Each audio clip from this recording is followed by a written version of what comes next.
係屏山住宅產品最平嘅，係啦。咁佢嘅總價咧係幾多咧？係我哋行開，喂嗱，150萬起，咁啊有1、2套單位咧係可以做到146萬就可以攞低啦，唔使150萬嘅。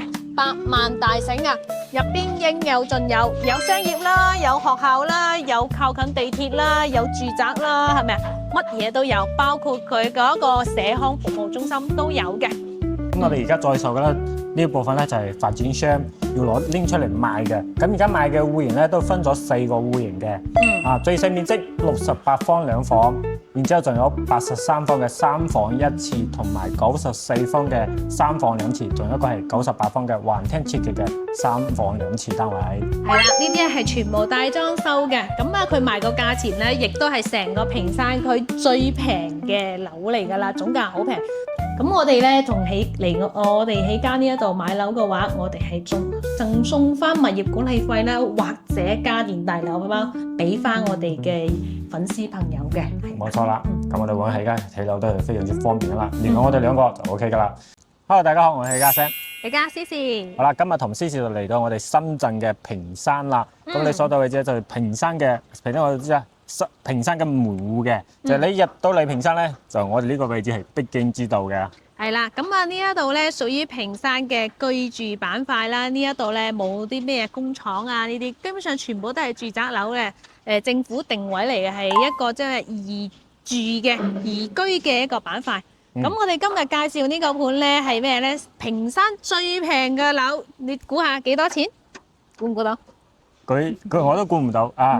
咁講翻呢個單位咧，其實係屏山住宅產品最平嘅。係啦，咁佢嘅總價咧係幾多咧？係我哋行開，喂嗱，150萬起，咁啊有1、2套單位咧係可以做到146萬就可以攞低啦，唔使150萬嘅。咁呢個樓盤咧叫做咩名咧？叫做卓越城悅，冇錯啦。係啦，咁佢又有另一個名叫咩咧？深圳又一城啊！城係咩意思咧？佢呢一個項目咧，唔係一個簡單嘅小區，佢係一個大城啊！大城一個設計嘅，咁可以過嚟呢度睇下嚇。咁啊，買卓越嘅9大理由，其中一個理由就係佢係一個超大型嘅項目，100萬大城啊！入邊應有盡有，有商業啦，有學校啦，有靠近地鐵啦，有住宅啦，係咪啊？乜嘢都有，包括佢嗰個社康服務中心都有嘅。咁樣佢入邊咧就話賣咁平，佢係咪個質量啊，同埋佢個交付俾你嘅嘢、設施啊各方面好差咧？唔係，咁佢配個泳池啦，同埋個園林啦，亦都係做到好靚仔嘅。咁個泳池咧，陣間咧我哋帶大家去睇樓嘅時候咧，喺佢間屋入邊就望到下邊個泳池啦，已經整好晒噶啦，好靚嘅。包括佢嘅一個大堂係做咗係酒店式嘅升級嘅一個大堂，所以咧你一入門嗰一刻咧就非常之大氣上檔次嘅。冇錯啦。咁商業體咧，佢本身都係有自帶商業嘅，佢樓下有7.5萬方嘅商業。但係咧，有部分商業都要等佢交付，因為要等時間去起翻好嘅。係啦，依家目前未整，佢先起咗樓賣咗樓，佢再整佢個商業嘅。咁啊，還有咧佢個地鐵。咁目前咧佢個缺點咧就係距離地鐵比較遠啦，要去到成2.5公里嘅錦龍地鐵。咁啊，後期有一條咧19號線咧地鐵。開通咗之後咧，大概要2028年到29年咁上下先開通，要等3到4年時間。開通咗之後咧，就喺呢個項目150米嘅距離就有一個南塘圍站㗎。咁就非常之方便，因為我哋嘅19號線咧係直接接駁翻我哋14號線嘅，你直接一站到翻我哋呢邊嘅一個屏山人民醫院。3個站咧就去到錦龍地鐵站啦，你轉翻個地鐵咧就去直接坐翻去關口嗰邊㗎啦。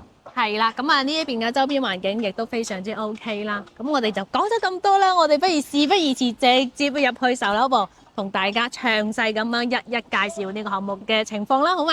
好啊。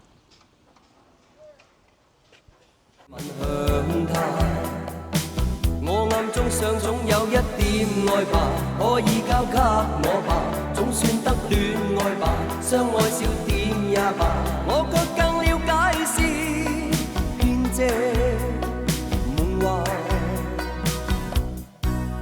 半點心請交給我，不過是個小事，願望吧你的心，卻一早已整個完完全全。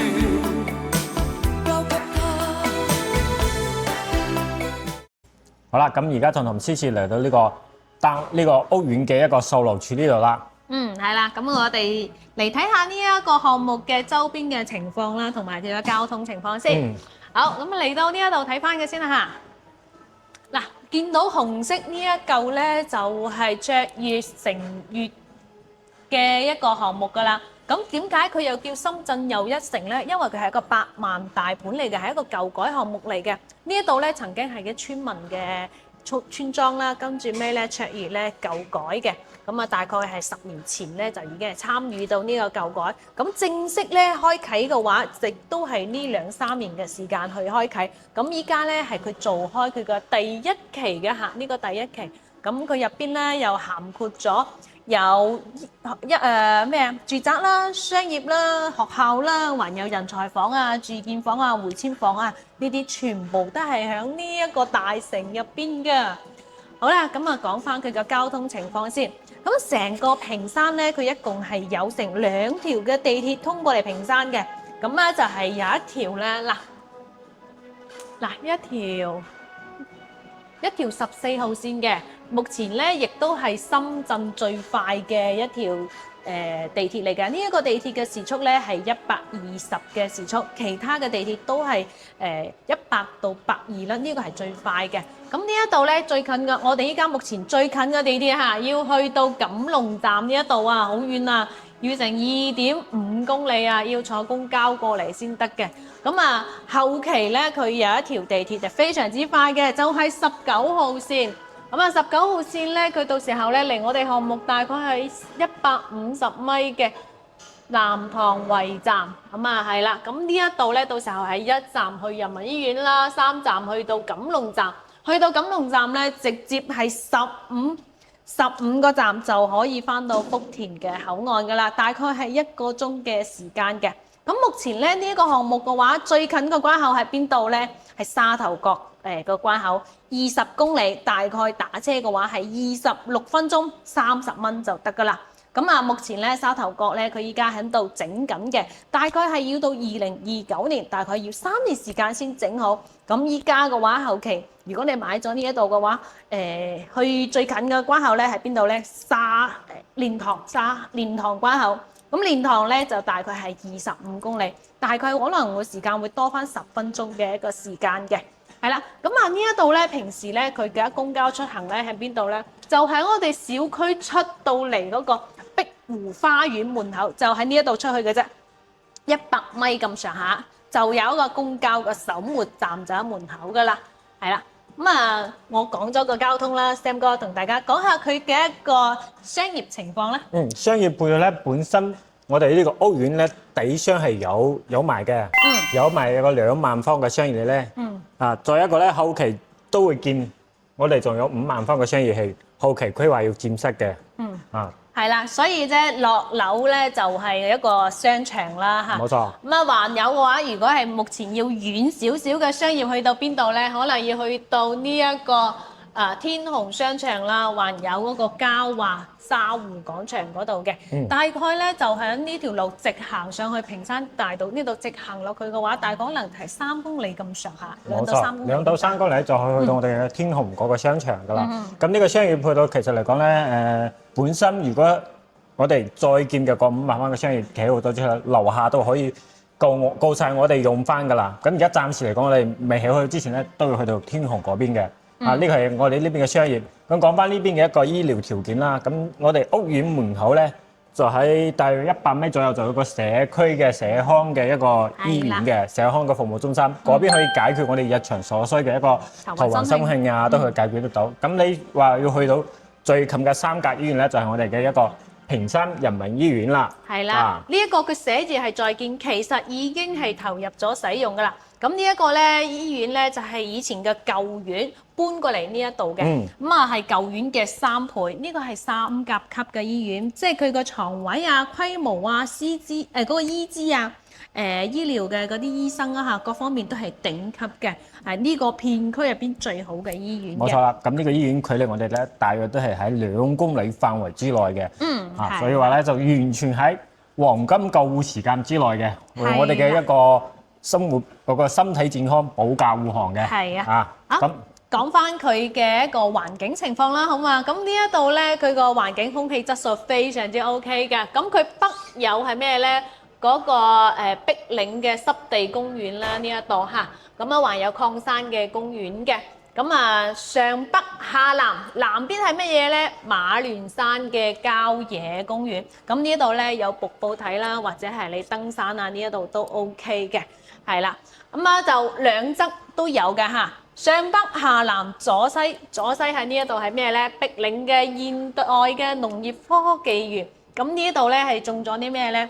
種咗水稻啊，袁隆平爺爺佢嘅一個咩雜交水稻喺呢一度就可以睇到噶啦。未見過水稻嘅嗰啲香港朋友嘅話，可以過嚟呢一度玩下嚇。咁呢一度還有咩咧？大概嚇2公里嘅車程。大概打車咧，大概係8蚊雞咁上下咧，可以嚟到呢一個成個屏山最大嘅兒童公園嘅呢一個。咁呢一度咧，你平時可以帶小朋友放下紙鷂啊，咁啊，還有咧露下營都 OK 嘅呢一個位置。冇錯啦，咁成個項目咧，其實周邊不論係我哋嘅商業、交通同埋周邊嘅生活配套、休閒配套，都係有齊晒嘅。係啦，咁呢一個位置咧，係屬於成個屏山嘅一個居住板塊嚟嘅。咁呢一度咧係冇咩產業嘅，真正嘅產業咧可能要去到呢一個叫東北角嘅呢一度嘅。屏山高鐵站嗰邊。係啦，屏山高鐵站嗰度啦，係啦。咁啊呢一度咧就係總部嘅一個辦公地方嘅。就屏山市政就係市政配套中心區嗰啲嘅。係啦，佢分成幾個板塊嘅。咁我哋喺嗰個居住板塊，佢個居住嘅環境各方面啊、配套啊，都係最齊全嘅。好啦，咁我哋過得嚟睇翻我哋自身項目嘅一個規劃建設情況。好啦，咁我哋咧目前咧所契嘅位置咧就喺呢一度嘅住宅樓嘅1號樓樓下，係啦。咁你見到嘅成個沙盤咁大啦，全部都係由卓越呢個開發商攞得嚟嘅舊改嚟嘅。呢度咧係攞咗一條村嘅住宅樓拆咗佢重建嘅呢一度。咁呢一度咧佢有啲咩咧？係有小學啦，有住宅樓啦，還有商業體嘅呢度。呢3嚿都係商業體。咁呢個商業體咧，佢後期咧佢上邊還會起翻樓嘅，同埋啲公寓嘅。咁啊嗱，望翻，其實佢個住宅樓拎出嚟賣嘅唔算話十分之多啦嚇，呢一嚿都係。咁目前咧就會先賣呢一期嘅第一期，一期係一共係有4棟樓嘅，係啦，4棟樓。咁啊，目前咧1號樓已經係賣晒㗎啦。咁啊，依家咧就係賣2號樓，2號樓後邊嘅46層高，3 lift 7戶人，咁圍合式嘅一個設計嘅。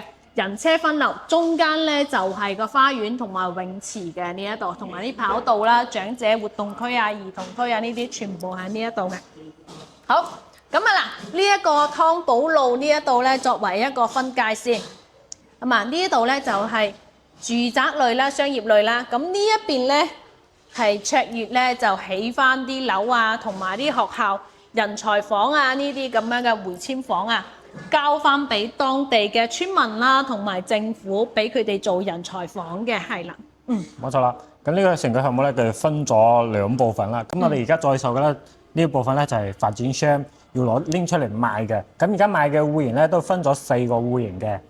最細面積68方2房，然之後仲有83方嘅3房1廁，同埋94方嘅3房2廁，仲有一個係98方嘅環廳設計嘅3房2廁單位。係啦，呢啲係全部大裝修嘅。咁啊，佢賣個價錢咧，亦都係成個屏山區最平嘅樓嚟㗎啦，總價好平，唔需要150萬就可以攞低落嚟啦。冇錯。咁啊，呢一度物業管理費咧，亦都唔係話十分之貴啦。咁佢係3蚊9一個方嘅。即係如果你買60零方嘅話，68方嘅話，大概係幾錢啊？唔使200蚊咁上下，嗯係啦，一個月。冇錯啦。咁呢邊嘅交樓時間係今年年底26年年底交付俾大家嘅。嗯，係啦，就大概話要等1年時間啦，就睇下你中唔中意咯。如果中意嘅話，你可以等待一下；唔中意嘅話，我哋可以還有啲現樓介紹俾大家嘅。冇錯啦。好啦，講咗咁多，我哋直接去睇下佢啲戶型嘅情況啦。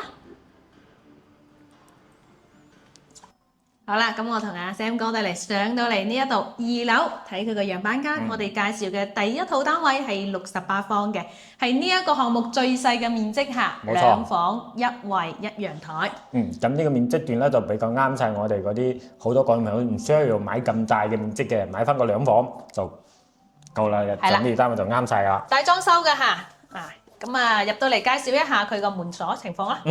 嗱呢個嗱，呢個門就比較靚仔㗎，同你係啦，講。比較厚實講真，係啦。睇到咁多單位嚟講，呢個門算係數一數二㗎。係啦，指南門鎖啦呢一度啦嚇，咁呢一度咧還有嘅就係做一排嘅鞋櫃嘅呢一度，開發商都幫你做好晒㗎啦。好再過得入去講嚟就係廚房位啦。廚房位空間都係足夠嘅，類似我哋2房嚟講咧，呢個空間算係比較大㗎啦。呢邊升盤仔啊，包埋呢個呢個就未交標嚟㗎，所以不過咧我哋有送埋我哋起家買咧有送埋家電嘅，到時候我哋睇翻需唔需要用到呢個嘢。呢個抽影機同埋煮食爐係有齊晒嘅，呢個都要交標嚟嘅。呢啲櫃面啊，全部都幫你做齊晒㗎啦，質素都唔錯。有個明窗，窗口面都係比較大。嗱，呢個位置擺雪櫃就夠大啦。嗱，呢個好多嗰啲2房咧，嗰係擺唔到雙開門嘅雪櫃，咁呢個咧就可以擺啦。大嘅雙開門雪櫃擺得落。68方做咁大個廚房都係比較少見㗎啦。冇錯，出到嚟咧就我哋嘅餐客廳啦。係嗱，睇下呢個餐客廳連埋一齊嘅。睇下個幅度先。2.69，其實呢度做咗個護牆板，其實應該係2.7米嘅一個闊度嚟嘅。咁呢一度咧，佢做咗一排嘅餐邊櫃，連埋嘅鞋櫃嗰度嘅。咁呢一度咧，佢就放咗一個餐廳位，咁4人位嚟嘅。咁其實講真嗰句咧，就好睇唔好用啊。其實我覺得係咪啊？呢度係略窄有啲窄少少咯。係啦。你到時後期睇翻自己點樣整，點樣擺會比較合理啲。係啦，我覺得佢係咪調翻轉嚟會好啲咧？你咁樣調翻轉咧，呢個擺得比較長咧，就會阻住我哋行過嚟個過道啦。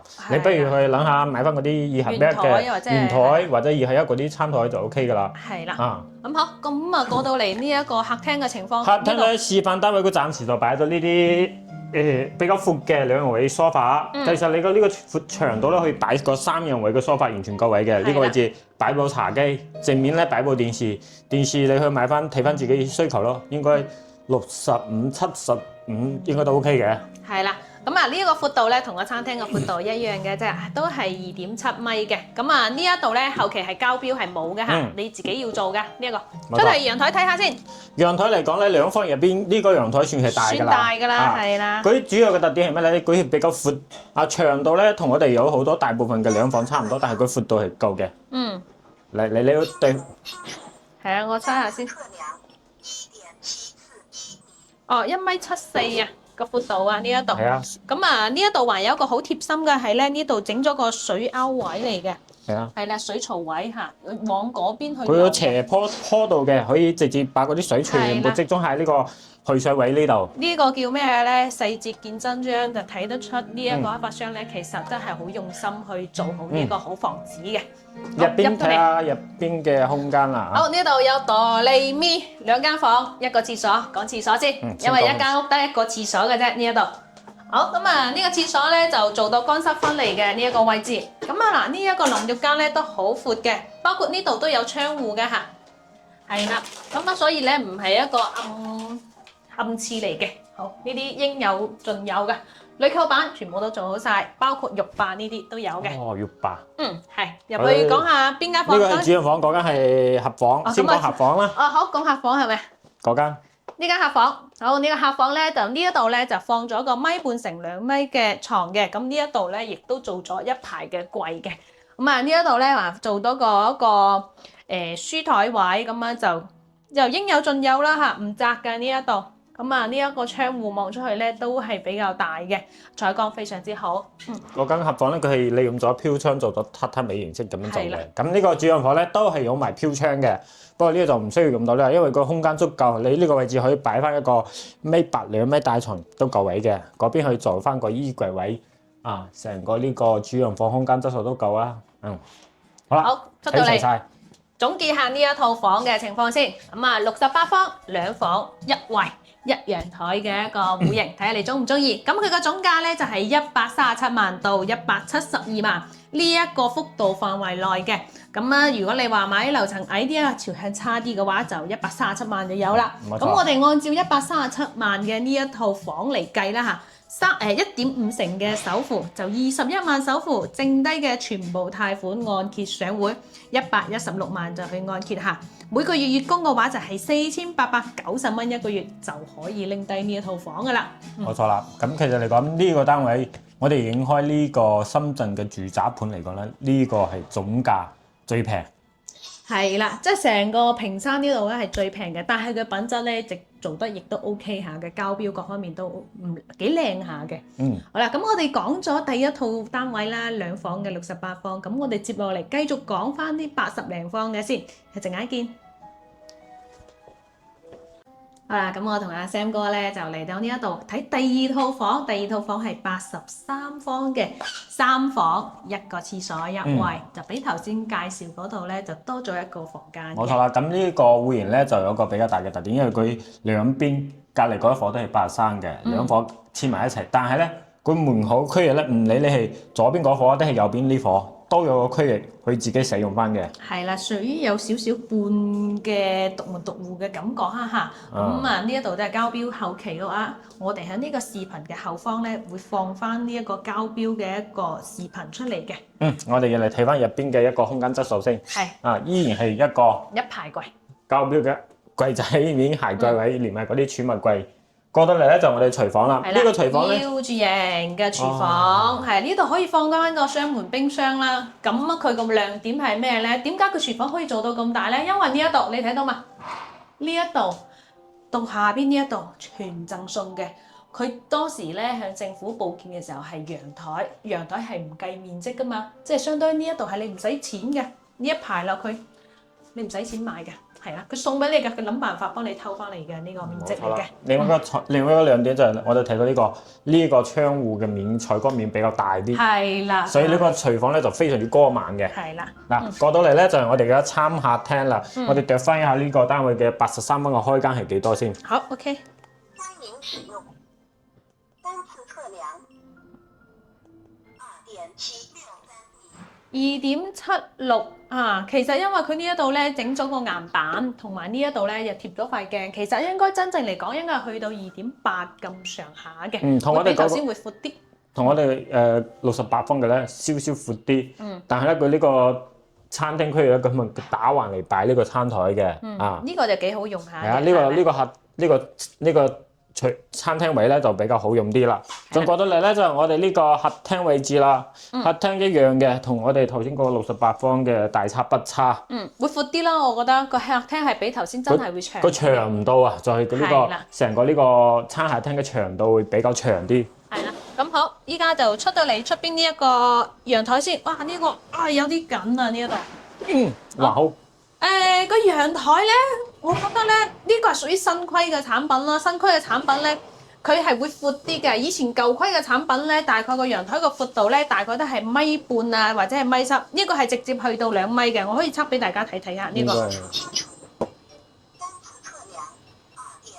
真係冇錯啊！10年嘅房地產經驗冇計錯啊！一眼目測就測得到啦，真係2米，係啦。咁呢個贈送空間更加之大啦，等於話係。係啦，啲新規產品就係咁樣啦，所以佢嘅贈送面積特別多嘅。冇錯啦，咁我哋入地睇翻我哋嘅休息區啦。好。入邊有3間房同埋一個廁所。先講廁所啦。咁廁所咧就比較有特點啦。係第一次見呢啲係咪？大家睇睇，我哋成日講嘅3段式，但係呢個就唔單係3段式嘅咁簡單咯。嗱，呢邊係我哋寫套盤鏡櫃，喺出邊嘅。咁淋浴區咧都有道門擋住。嗱，呢個就係淋浴區獨立嘅淋浴區。啊，五金花灑有明窗、鋁扣板，全部有齊晒，浴霸都裝埋。呢度咧我哋嘅坐廁位喺呢個位置都係獨立嘅，有道門嘅啊，上面都係鋁扣板啊，成個呢個分開嚟，等於話你喺呢度刷牙洗面，入邊有人沖涼，呢邊有人上廁所，完全互不干擾嘅。係啦，咁啊就介紹剩低嗰3套房啦。介紹第一套房先，呢一個客房。咁啊呢個客房咧就好長，窄咗啲噶啦。咁呢一度咧佢係陽台飄窗嚟噶嘛，呢個贈送面積噶嘛，80公分嘅。咁佢利用咗呢個飄窗個位置，做咗大概係1.2米3嘅床嘅。咁呢度咧做咗一排嘅書櫃。咁後期咧你亦都可以按照佢呢一個設計嚟去做嘅。咁我建議咧就唔好做咁多書櫃啦，做翻啲衣櫃啦嚇，放下你啲靚衫嘅。咁入去介紹一下。咁過嚟呢間房先。呢間房咧睇呢個採光面嚟講咧，呢個就係一個陽改房嚟嘅，因為兩邊都係玻璃面嘅啊。佢呢邊做嘅咧就都係利用個呢個形式做咗一個榻榻米嘅形式，你去參照咁樣做，或者你唔需要用到咁多間房，你呢間房完全可以做翻一個工作室啊，或者嗰啲陽光房，或者嗰啲娛樂工作房、功能房都係 OK 嘅。係啦。咁啊，出到嚟呢一度好特別啊！呢一度咧整咗個雜物間嘅呢一個位置。咁呢一度咧當時咧亦都係開發商咧去偷面積，呢度設計咗一個陽台，呢個係全贈送面積嚟嘅。咁佢用咗呢個勾位咧放咗啲櫃啦，同埋呢一度嘅收物間呢啲都有嘅。咁呢一度咧後期你可以放翻一啲雜物啊、啲紙巾啊、平時啲雜物就放翻呢一度咯，有位置放。到咗我哋主人房啦。主人房咁啊，主人房咧有個缺點就係佢唔係套房，冇廁所嘅呢一個，就係單單一間房嘅啦。嗱呢度咧就係做咗一個1.5米嘅成2米嘅床，咁呢度咧可以放翻做個衣櫃啦。咁嗱個飄台咧就 OK 下嘅呢一度，嗱一面牆都係個窗戶啦，呢啲全部都係贈送個面積嚟嘅。整體嚟講方方正正間房都 OK 下嘅。好，咁啊出到嚟同阿 Sam 哥總結下呢一套83方嘅房先。咁呢個83方嘅房咧，就係總價係165萬到210萬呢個幅度範圍內。點解咧？係因為有啲樓層矮啲或者係朝向差啲嘅啦，佢就係165萬咁上下起步嚇。咁我哋計165萬啦，咁佢嘅首付1.5成就係25萬。貸款嘅話就係140萬，上會按揭嘅，剩低嘅話月供咧就係5902蚊一個月㗎啦。咁呢啲3房單位咧就啱晒想住得更加之舒服啲嘅嗰啲朋友就可以揀翻呢個3房1廁單位啦。我哋仲有嘅咧就更加之大嘅94方嘅3房2廁啊！好多朋友話啊，我想買翻有2個廁所嘅，咁我哋一陣間就去睇翻嗰個94方單位。好啦，到咗我哋94方3房2廁單位門口啦。咁你呢個單位有個特點係咩咧？就係成個呢個單位門口呢個空間區域咧係比較闊落嘅，因為佢冚住我哋嘅 lift 間嘅啊。係啦，呢度有3部 lift，咁啊呢一度咧一層咧係3 lift 7伙人嘅。冇錯啦，成個呢個我哋嘅呢間走廊過道呢邊咧做得都係瓷磚上牆，成個呢個做得設計咧係比較靚仔嘅。係啦，係嗰啲高級灰嘅顏色嘅。冇錯。我哋今日介紹嘅咧係第3套房嘅話係94方嘅3房2廁嘅嚇。嗱，依然入到嚟咧，我哋一眼睇到就係嗰啲發展商交付嘅一個鞋櫃位同埋儲物櫃嘅呢個形式。咁正對面咧都係我哋嘅廚房啦。咁呢個廚房咧又更加之闊喎，咁多上面。係啊，嗱呢度一樣係啊嚇，呢度上邊。直落嚟呢一度都係贈送面積，因為佢當時咧設計係嘅飄窗位嚟嘅。咁呢一度雙門冰箱嘅雪櫃。哇！呢個小米雪櫃都可以買得好大喎。呢個唔係雙門啦，3門都得啦。好，咁啊入到嚟睇下呢一個廳嘅一個情況先，個闊度。唔喐嘅。佢有反光嘅。因為佢係鏡面嚟咧。係啊，呢度做咗個鏡啊。嗱，比頭先嘅要闊啲嘅係2.97嘅，差唔多成3米嘅闊度，因為佢呢度做咗啲牆板。呢邊嘅一個空間區域咧，同我哋頭先嗰個83方嘅咧，就係我哋餐廳位嘅位置差唔多嘅設計，但係咧佢一個長度同埋個闊度都加大咗，所以你係啦擺餐台咧可以買得更加之大。係啦，畢竟90零方同嗰個80零方相差咗10個方，佢唔單止話房間噶嘛，咁你個客廳位置咧，你買更加 sofa 闊。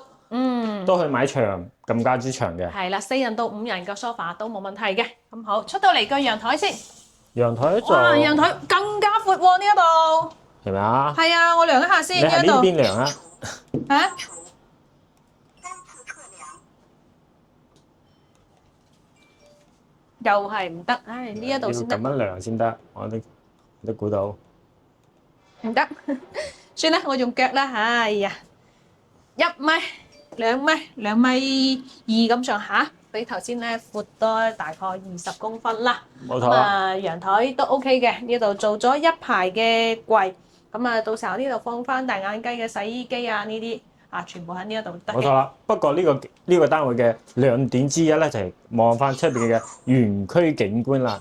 園景咧望翻個泳池嘅成個呢個園區嘅綠化花園同埋個花園泳池全部望齊晒啦，所以我話呢間房咧景觀係靚嘅。嗯，係啦，咁好，咁啊入去介紹一下房間嘅情況先。入邊我哋行過嚟先呢邊啦。我哋先三間房3間房2個廁所，我哋先睇翻我哋呢個第一個廁所位。係啦，第一個廁所咧，同我哋都係一個長區嘅一個佈局。呢邊係洗手盆鏡櫃，呢邊坐廁位，呢邊係我哋嘅企缸位。企缸位咧，我覺得比較大嘅亮點咧，就係呢個3段式嘅一個推拉門啊，都係佢嘅一個優勢啦。然之後咧，有埋呢啲明窗、呢個棒、浴霸有齊晒嘅。啊！哇，質素都好絲滑呢個推拉門係我見過咁多發展商嚟講咧，呢個推拉門質素最好最絲滑嘅係咪係最絲滑嘅。好，咁啊嚟到呢一度嘅客房，第一個客房，咁啊客房咧一樣，佢嗰度係出邊咧係飄台嚟嘅，咁啊呢一度咧做咗個大概1.5米乘2米嘅床，咁呢一度嘅窗戶咧亦都好大，咁啊望翻泳池同埋望翻對面嘅馬連山嘅嗰個郊外嗰個山體嚟嘅。咁啊，呢間房咧就方方正正啦，就都幾 OK 下嘅，做書台啊同埋衣櫃啊都有位置嘅。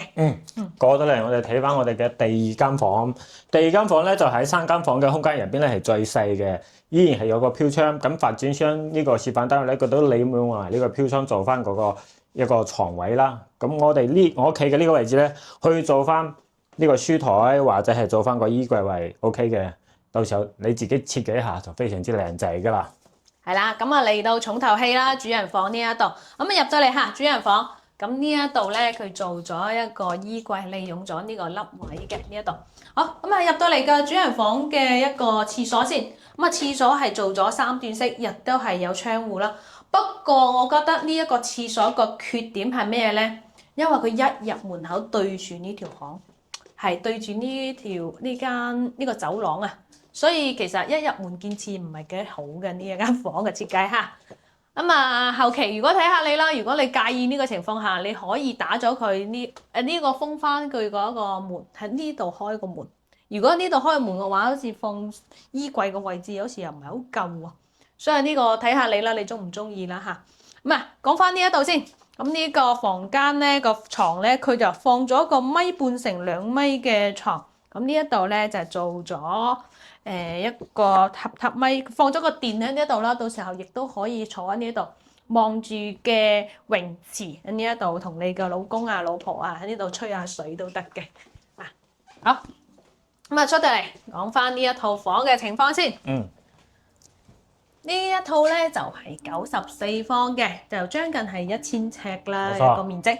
咁啊，佢個總價咧就係210萬，首付嘅話1.5成可以俾到32萬就可以噶啦。剩低嘅178萬嘅話，分30年去供，每個月嘅話就7504蚊一個月嘅。咁呢個單位咧就啱晒我哋需要2個廁所嘅朋友。然之後咧呢個單位仲有一個亮點就係望翻園景，景觀係比較舒服，比較靚，然之後咧住起身係比較安靜嘅。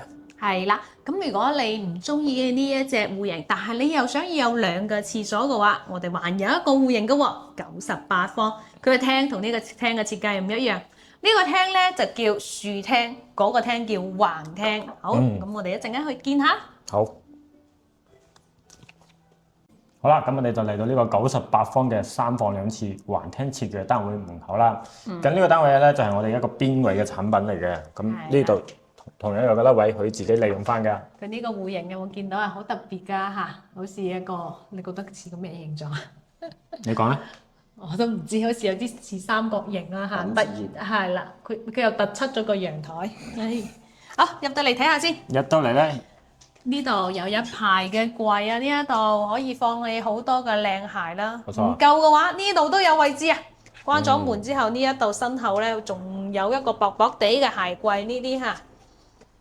哎呀，佢壞咗啊！哎呀，佢爛咗啊！呢個好啦，冇喐佢啦，係啦，到時候要同交俾發展商物業嗰邊去整啊，係啦黐翻去上去先。嗯，咁你繼續睇翻我哋入邊嘅。咁呢個橫廳設計一眼入到嚟都係望翻我哋嘅餐客廳，然之後呢邊就係我哋嘅廚房位。我哋先睇廚房，好個廚房特點係咩？又長又長又大又闊啊！嗱，呢一排都係 L 型設計啦，呢邊星盤仔啦，然之後你個工作區嘅呢個操作台咧，煮食爐、抽油煙機，嗰邊擺翻我哋中意嘅嗰啲電飯煲啊、咖啡機，全部有晒位。呢邊切餸、死餸，完全夠啦。上下有啲櫃面全部去租齊晒嘅，有個明窗啊，煮九大簋都得啊。成個廚房1、2、3制，4個人一嚟都企得落。係啦，好咁啊，呢一個就叫橫廳設計㗎啦。呢一度橫廳設計，餐廳客廳連埋一齊。咁啊，成間屋咧嚇，佢個冇走廊嘅，因為咧佢個走廊都變埋個廳啦。所以呢度係房間，房間係咁樣一字排開嘅。冇錯，咁樣嘅話咧就廳冇咩嘥嘅空間咯。你所有嘅空間都要利用翻嘅。咁嗰邊咧示範單位做咗一啲比較長嘅餐台，你到咗後期睇翻自己需求，你去擺圓台都得，擺嗰啲長方形嘅餐台都得。然之後呢個梳化位咧喺中間位置咁樣隔開我哋嘅一個餐客廳嚟嘅。其實呢個梳化都幾特別喎嚇，餐廳梳化、客廳梳化係咪啊？共用。冇錯啦，過到嚟咧就係我哋客廳啦。咁呢邊咧茶幾、電視背景牆，但係呢個牆面咧就冇嘅，咁係非交付標準，要後期自己做嘅。仲有一個呢個位置係有個飄台位，佢呢個贈送嘅喎。係啊，呢個呢個係贈贈送㗎，呢個贈送面積係一個飄台嘅，到時候後期自己咁樣裝就 O K 㗎啦，咁樣做翻改。餐邊櫃。係啊，做翻餐邊櫃就 O K 㗎啦。好，採光面係足嘅。過到嚟咧就係我哋嘅露台啦。嗱，呢個露台目測咧就已經係有成2.5米嘅一個闊度啦。有。係啦，呢啲一般情況下係新規嘅產品陽台先會做到咁闊嘅。咁啊呢度亦都係望翻小區嘅園林啦呢度。咁我哋依家喺2樓嚇，所以咧2樓係會俾翻啲樹去有少少遮擋。咁如果你覺得矮嘅話，你可以揀翻啲高樓層。從呢度開始介紹好唔好？咁啊一字講開。係啦，咁我先睇翻我哋嘅廁所區嘅啦。同我哋頭先嗰個94方嘅大差不差，就係有咩區別？就係我哋嘅企缸位更加之闊落，更加之多個空間啊！你睇下呢個位置幾長幾闊啊！明窗全部都有齊晒嘅。過咗嚟睇翻我哋嘅第一間房。好，第一間房客房嚟到呢一度啊！呢間客房咧就方方正正嘅，係啦。方方正正咁啊！佢亦都係利用翻飄台個位置，做翻一個2米乘2米嘅牆。呢一度咧做翻一啲衣櫃。咁呢一度咧佢做咗個係一個休閒區。其實呢度可以做翻一個書台個位置嘅呢一度。再過到嚟咧就係我哋第二間房啦。第二間房咧呢間房咧就係依然係第二間房係最細嘅面積啦。嗰啲係連埋個飄台做翻一個榻榻米形式，自己設計下嗰邊嘅一個書台同埋個衣櫃位就 O K 噶啦。最大嘅亮點咧，呢間房咧就係成個牆面嘅採光面望翻我哋嘅園景嘅。係。咁啊嚟到呢一度重頭戲啦，主人房呢一度。咁呢個主人房咧就唔係好似頭先咁94方嘅廚房，一入門口就即刻見到廁所，個廁所喺左手邊呢一度。係。咁啊，廁所咧亦都係非常之大啦，咁亦都係做咗乾濕分離，有窗戶嘅，應有盡有嘅一個廁所啦。咁啊，呢一度咧主人房咧，佢個賣點係咩嘢咧？我覺得係佢南北對南。係咪冇錯啦。兩邊嘅窗戶係啦，咁佢利用咗呢一個窗戶咧，做咗一個開放式嘅一個衣櫃嘅。咁呢一度咧，佢就作為望翻小區園林，佢就做咗一個休閒飲茶嘅地方，咁樣望翻出去嘅。咁呢一度咧就係放咗一個2米乘2米嘅大床喺呢一度，係啦。咁啊呢個主人房就真係舒服咯，98方嘅係啦。好，咁啊就喺呢一度咧，直接同大家總結下呢一套房嘅情況先。98方3房2衛，橫廳設計冇浪費。咁呢一個總價係幾多咧？225萬到272萬嘅。咁佢個首付咧只需34萬就得噶啦，剩低嘅全部攞嚟按揭貸款191萬嚇。咁啊月供嘅話供30年，每個月嘅話就8052蚊一個月嘅。咁樣嘅話，我哋呢個屋苑嘅4個單位全部都睇齊晒啦。好啦，咁我哋講翻呢個屋苑嘅一個特點啦。喺呢個平層區域嚟講，呢個屋苑唔論係單價定係總價，喺住宅盤入邊咧係最平㗎啦，係啦，140幾萬就可以攞到㗎啦。其他嘅基本上要去到170幾萬，相差咗30萬。咁啊，講到佢個品質啦，我覺得細節上啊，各方面用材用料，亦都係用到非常之靚嘅。咁我亦都講翻佢個缺點啦，好嘛？咁佢嘅缺點咧就係目前嚟講，距離地鐵就真係遠咗啲，成2.5公里嘅。咁啊，要後期要等成幾年啊？今年26年、27年、28年，要等3年時間先可以話呢一度近一個地鐵口嗰個隔離嗰度1.5米有個地鐵口啦嚇。不過呢一個又係佢優點又係佢缺點啦嚇。不過時間長啫。係啦。咁睇翻自己需求啦。根本呢個盤嚟講咧，就啱晒嗰啲想有啲性價比高嘅，然之後又要翻啲住宅盤嘅呢個朋友就啱晒噶啦。係啦，咁啊呢一度咧，佢個面積咧從最細啦60幾方到90幾方咁多戶型，任君選擇，睇下你中唔中意啦嚇。如果你中意嘅話，快啲掃翻我哋上邊嘅二維碼，揾翻阿 Sam 或者係 Cici 過嚟睇呢一套嘅樓啦嚇。咁呢度咧唔靠近地鐵，如果你或者係喺關口嗰度，你想過嚟睇樓都冇問題嘅 ，call 我哋嘅電話，我哋有大陸電話同埋香港電話，我哋即刻去到蓮塘呢一度車你過嚟。咁呢一度咧最近嘅關口咧就係沙頭角同埋一個蓮塘，咁啊沙頭角依家未開通，就蓮塘過嚟呢度最近噶啦，25公里嘅啫，係啦，大概30零40分鐘咁上下就到噶啦。冇錯啦。係啦，咁我哋咧同我哋起家呢一度買樓嘅話，我哋係贈送翻物業管理費啦，或者家電大樓包俾翻我哋嘅粉絲朋友嘅。冇錯啦。咁我哋揾起家睇樓都係非常之方便啦。連我哋兩個就 OK 噶啦。好啦，咁就視頻我哋影翻呢個屋苑就介紹完啦。我哋下期再見啦，拜拜。